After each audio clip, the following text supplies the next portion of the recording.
figured out the heater. Now they come and go in and out of there.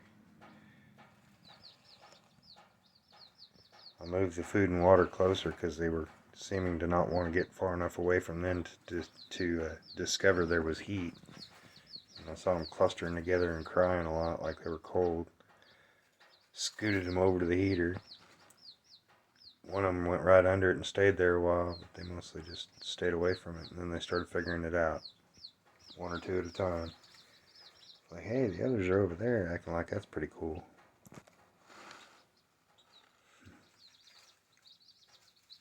They're just so stinking cute.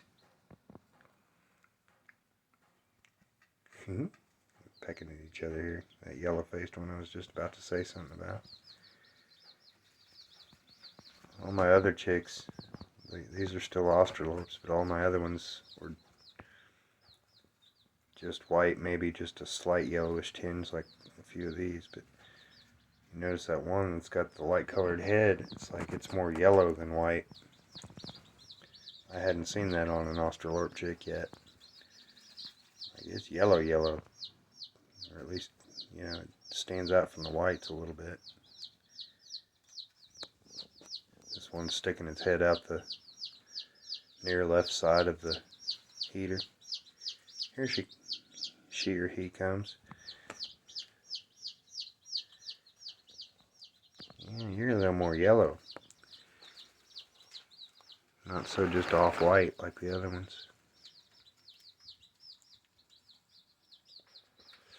Pretty soon you'll all be black and shiny.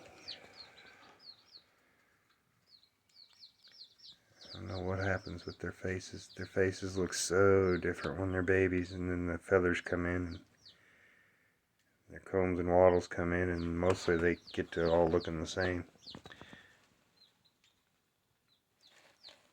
I'm gonna try and get leg bands on these little ones before they get indistinguishable. So I can keep track of which one's what.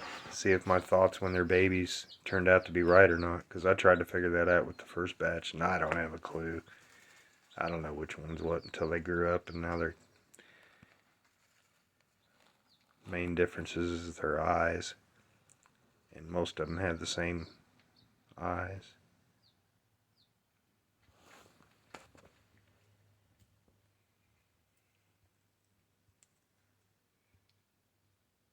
And their size, that varies a lot.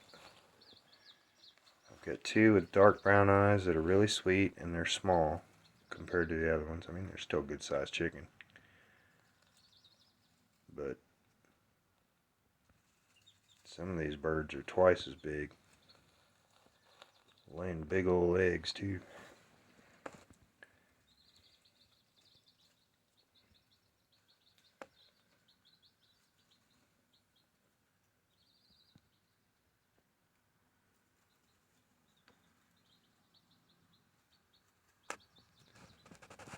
Hopefully we can get them grown up big enough in here that it'll be safe to introduce them to the others.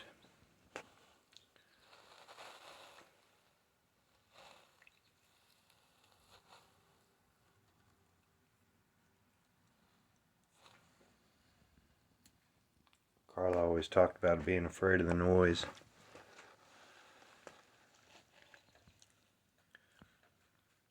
The fact of the matter is, Carla's hearing's so bad. I bet you when we start having baby roosters trying to crow down here, she won't even notice.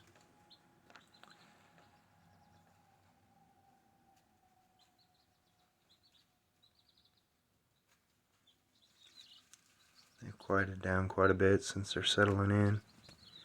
They get under the heat and they completely shut up for a few seconds sometimes.